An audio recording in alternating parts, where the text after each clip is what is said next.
Ang tanang pagdaig o pagpasalamat ngadto lamang sa atong labang magbubuhat nga si Allah subhanahu wa ta'ala, ang Ginoo sa Ramadan, ang naghatag og kinabuhi, kapasayloan, kahayag sa atong mga kasing-kasing. Kita miday kaniya o kaniya kita mangayo og tabang, kapasayloan ug giya. Ilabi na niining bulana nga puno sa panalangin o kaluoy. Mudawat kita kang Allah subhanahu wa ta'ala gikan sa kadawtan sa atong mga kaugalingon o kadawtan sa atong mga binuhatan. Kay si bisan kinsa nga giyahan ni Allah, walay makapahisalaag kaniya. Ug si bisan kinsa nga iyang tugutan nga mahisalaag, walay makagiya pa kaniya. Ako nagasaksi nga walay laing Diyos nga ngayang simbahon gawas lamang kang Allah subhanahu wa ta'ala. Siya naginusara ug walay kauban sa iyang pagka-Diyos. Ug ako sab nagasaksi nga si Propeta Muhammad sallallahu alaihi wasallam iyang ulipon ug sinugo. Ang panag-ingnan sa pagpuasa, pagampo o pagpahiubsanon sa bulan sa Ramadan. Matud pa sa labang makagahom na si Allah subhanahu wa ta'ala diha sa halangdong Quran o kamong mga magtotoo.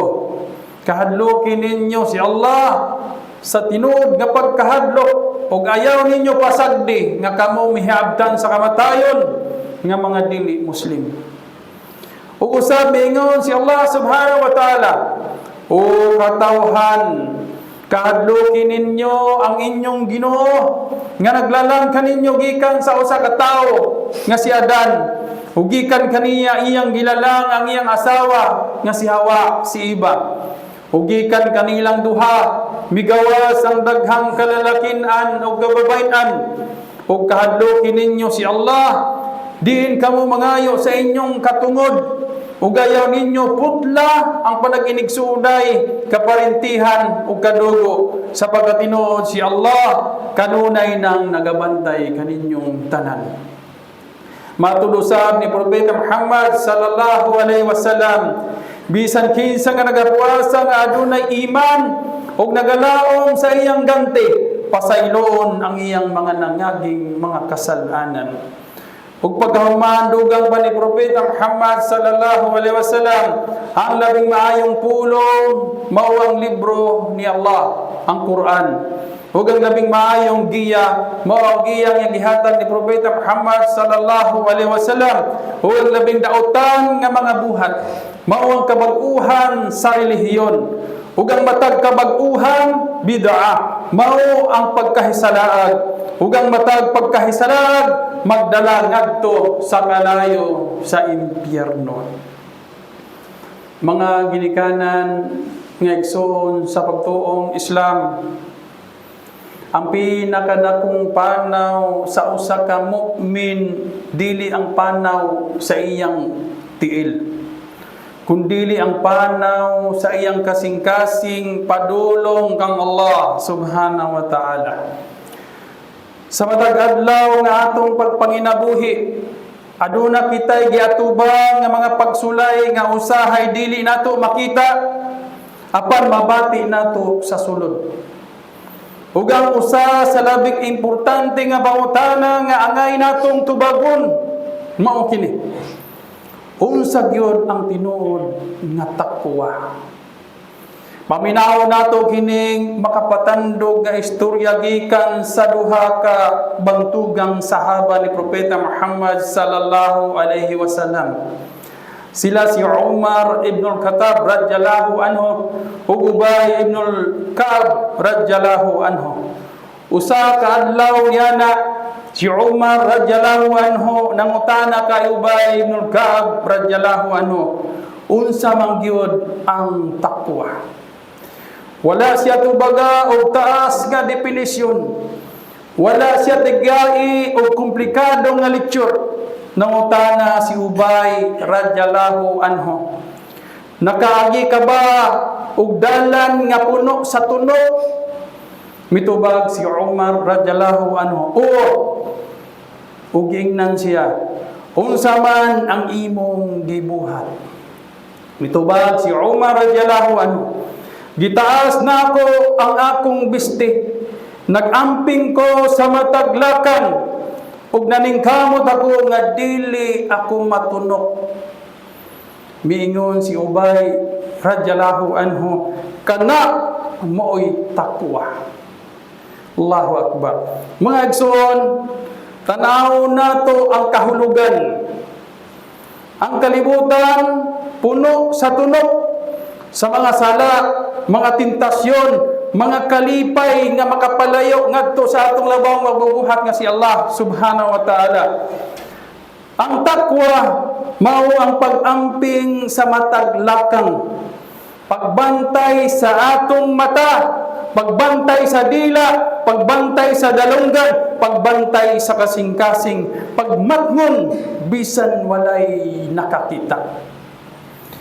Miingon si Allah subhanahu wa ta'ala diha sa halangdong Quran, Ya ayyuhalladhina amanu kutiba alaykumus siyamu kama kutiba alal ladhina min qablikum la'allakum tattaqun. O kamong mga magtotoo, ang pagpuasa gisugo kaninyo sama sa gisugo sa mga nauna kaninyo, aron kamo hinautungta makabaton ug takwa.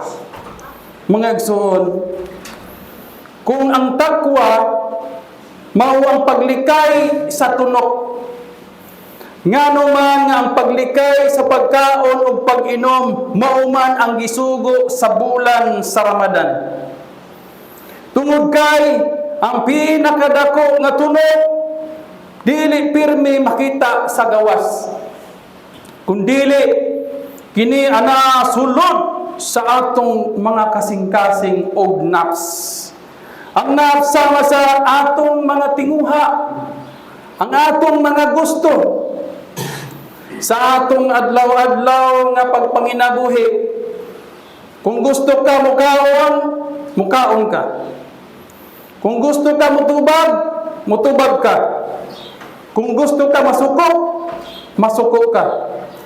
Apan sa bulan sa Ramadan, gipahunong ka ni Allah, murag giingnan kaniya nga dili tanan nga gusto nimo makaayo alang kanimo. Kung gutom ka, mas dali kang masuko. Kung gikapoy ka, mas dali kang mutubag. Kung aduna kay oportunidad nga mukaon nga walay makakita, pwede unta, apan wala nimo muhata. Nganuman, tungod kay kahibalo ka nga si Allah subhanahu wa ta'ala nagatanaw kanimo. Mao kini ang pagpraktis sa takwa matag adlaw sulod sa bulan sa Ramadan. Pag-amping sulod sa atong kaugalingon, pagpugong sa atong kaugalingon, ang pagpalig-on sa kasing-kasing alang kang Allah subhanahu wa ta'ala. Mga igsoon, ang sala makita sa uban, ang zakat makita sa uban, ang hajj makita sa uban. Apan ang pagpuasa walay makakita kung tinuod ba o dili. Kung musulod ka sa kwarto o mukaon ka, kinsa may nakakita, kinsay nakahibalo. Walay tao nga nasayod ni ana. Apan dili nimo buhaton. Nganuman, tungod kay ang pagpuasa dili alang sa tao, para kini kang Allah subhanahu wa ta'ala. Mao nga miingon si Propeta Muhammad sallallahu alaihi wasallam, As-siyamu junnatun ka junnati ahadikum min qital. Sa dool nga pagkahubad, ang pagpuasa usa ka pagpanalipod o taming sama sa pagpanalipod sa usa kaninyo sa gubat. Pasabot nga ang pagpuasa nagtanong kaniini og ikhlas sa imong kasing-kasing. O kung ang ikhlas mutubo, musunod ang takwa. Mga igsoon, sayon ra ang paglikay sa pagkaon kung aduna kay disiplina.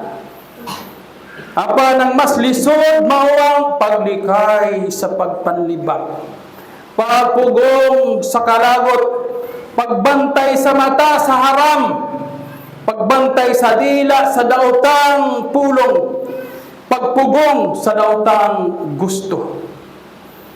Kung ang usa ka tawo magamping sa iyang tiyan pero dili sa iyang dila, murag naglakaw gihapon siya sa tunok nga dalan na walay pag-amping. Ang Ramadan mao ang 30 ka adlaw nga training, pag-practice. Kung makapugong ka sa halal, dili ba mas angay nga makapugong ka sa haram? Kung makapugong ka sa tubig nga pwede unta, o sa pagkaha ang pagpugong sa mga sala nga ginadili.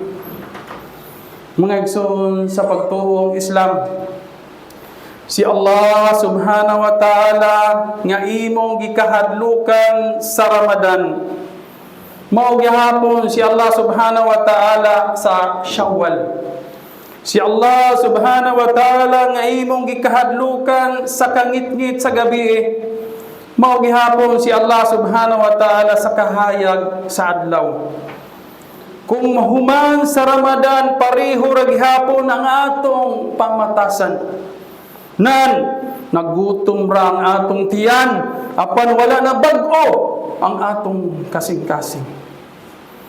Mga igsoon sa pagtuong Islam, kung mangutana si Allah subhanahu wa ta'ala kanato, unsay nabago sa imong kasing-kasing sa Ramadan, unsay atong tubag? Nagutom ra bata o mas nagamping bata sa atong mataglakang? Himuon nato nga kining Ramadan dili lang sa pag-antos sa kagutom, kundi pag-amping sa atong mataglihok sama sa tawo nga naglakaw sa dalan nga puno sa tunok. Manghinaw kita nga himuon kita ni Allah subhanahu wa ta'ala nga mga muttaqin, mga tao nga mag-amping bisan walay nakakita, mga tao nga magmatngon tungod kay nakahibalo sila nga si Allah subhanahu wa ta'ala nagtanaw kanato. Hinaot pa unta. Aqulu qawli hadha wastaghfirullah li wa lakum wa lisa'iril muslimina min kulli dhanbin fastaghfiruhu innahu huwal ghafurur rahim.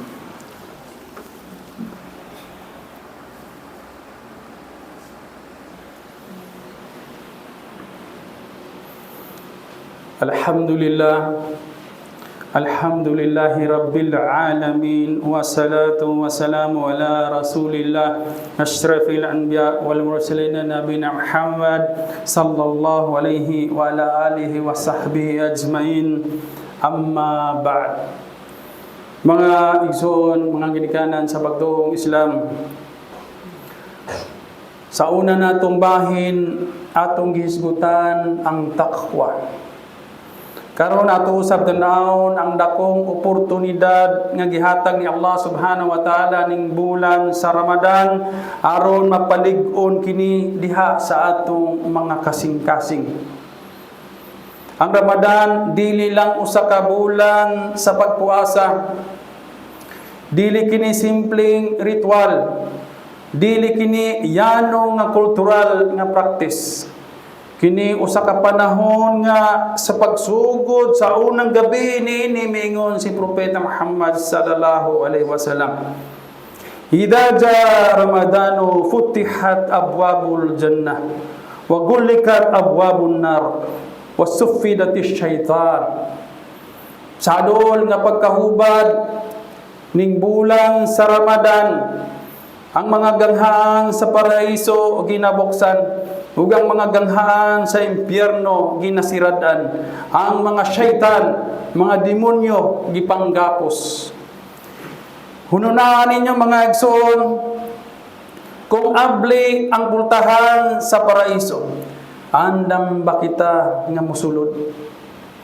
Kung sirado ang pultahan sa impyerno, nganong moduol pa man kita sa sala?